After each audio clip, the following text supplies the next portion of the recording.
नमस्कार दोस्तों, मैं Rashmi Jain, Yes Data News Bhopal Madhya Pradesh. इस वक्त मैं मौजूद हूँ रविंद्र भवन में। मेरे सामने मौजूद है सतना से विधायक सिद्धार्थ जी कुशवाहा। हम कोई भी बात करें, कोई भी, क्योंकि जो चीज़ें हमारी नज़रों के सामने नहीं है, जो चीज़ों को हमने देखा नहीं, सुना नहीं, हमारे सामने नहीं, तो उस चीज़ों को जवान से बोलना जवान को गंदा करना हो जाता है, या कि क्वेश्चन मार्क होता है कि हम अपनी बात पे कॉन्फिडेंट कैसे रहेंगे। बातों को शब्दों में नहीं बयां करते हैं, लेकिन जो भी डील हुई उन डील का कोई ना कोई कारण तो रहा होगा, कोई ना कोई माध्यम तो रहा होगा। और जब इतना बड़ा माध्यम हो तो कुछ भी हो सकता है। कहने के लिए तो मेनका गांधी, जो इंदिरा जी की बहू है, वो भी भाजपा में।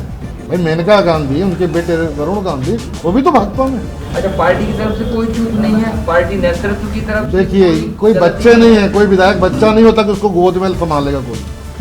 अरे जब विधायक बन के आया है, लाखों लोगों ने चुन के भेजा है, हजारों लोगों ने विश्वास किया है, इतने दिन की उसकी मेहनत है, तो कोई बच्चा तो नहीं है कि उसको गोद में लेके बैठाएंगे। अरे वो उसको खुद तय करना, उसे खुद तय करना है ना कि हमें कहाँ रहना।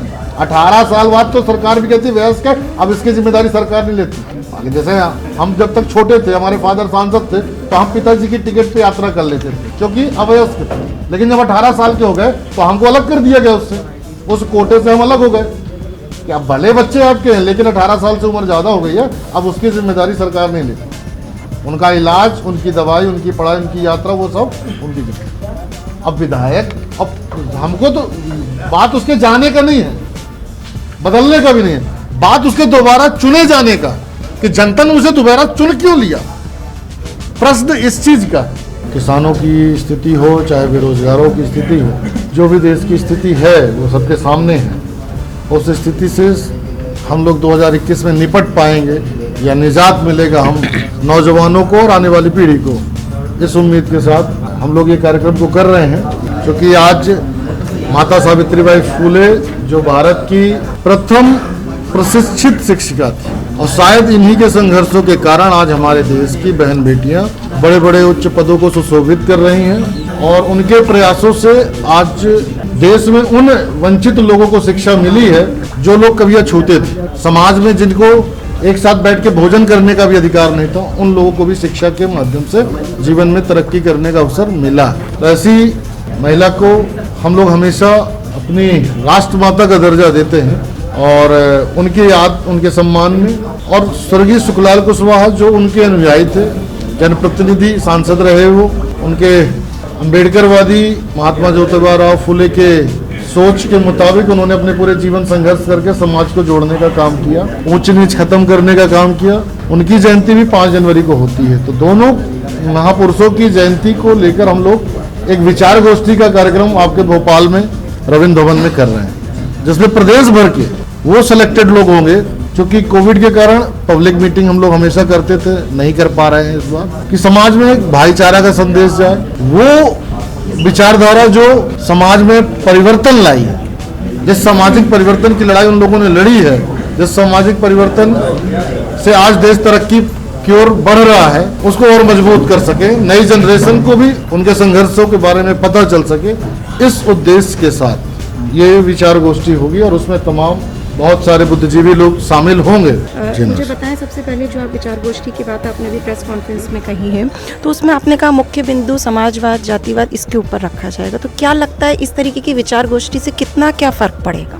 देखिए, कुछ ना कुछ तो फर्क पड़ेगा। जब कुछ करते हैं तो कुछ तो उसका असर होता है। करते हैं वाली बात ठीक है सर, पर जैसे कि सभी जानते सब कुछ है, करता होता कुछ नहीं, इस बारे में आप क्या बोल रहे हैं? ऐसा नहीं। अच्छा ये बताइए, अच्छा मैं आपसे एक थोड़ा सा प्रश्न, कि मैं विधायक बन के आया हूँ, कैसे आ गया, परिवर्तन कैसे आ गया जी?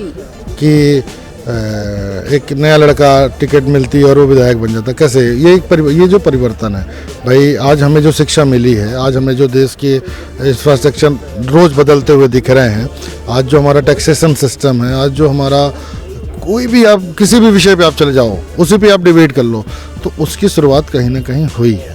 और जब हुई थी ना, तब ऐसे ही लोग थे, जब उनको कोई मान्यता नहीं था, कोई महत्व नहीं देता था, लेकिन जिसने देश बनाना था वो निकल पड़ा और देश बन गया। कुल मिला के आप ये कहना चाह रहे हैं कि डिस्कशन से ही डिसीजन सामने आते हैं। तो जब तक डिबेट नहीं होगी, जब तक सामाजिक परिचर्चा नहीं होगी, जैसे हमारे यहाँ आज हम देख रहे हैं कि किसान जो हमारे देश की 80% आबादी है, मतलब 80% व्यवस्था को किसान प्रभावित करता है।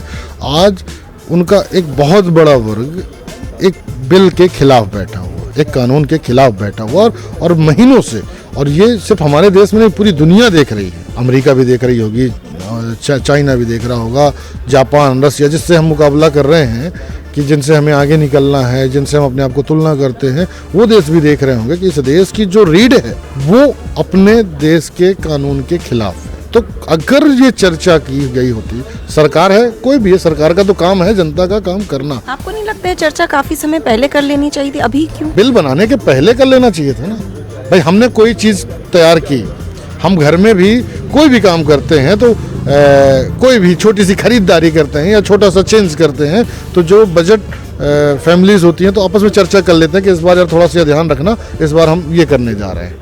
तो फिर सब लोग सहमत होते हैं, हाँ ठीक है। अगर नहीं होते सहमत तो उसको थोड़ा सा पोस्टपोन करते हैं, बात को आगे बढ़ाते हैं या उसको बदलते हैं। तो ये तो पारिवारिक समझ होनी चाहिए ना भाई। संयुक्त परिवार में अगर आपने उठे बैठे होंगे तो वहाँ जो कोई भी चीज़, छोटी सी चीज़ जब घर का मुखिया करता है तो एक बार चर्चा करता है, बताता है और लोग उसकी मदद करते हैं। तो हमारा देश एक परिवार ही हुआ ना, और परिवार का मुखिया जो हम चुनते हैं वो हो जाता है। तो जब मुखिया होता है तो कोई भी निर्णय ले तो एक बार चर्चा कर लेना, पक्ष या विपक्ष ये क्या मायने रखता है।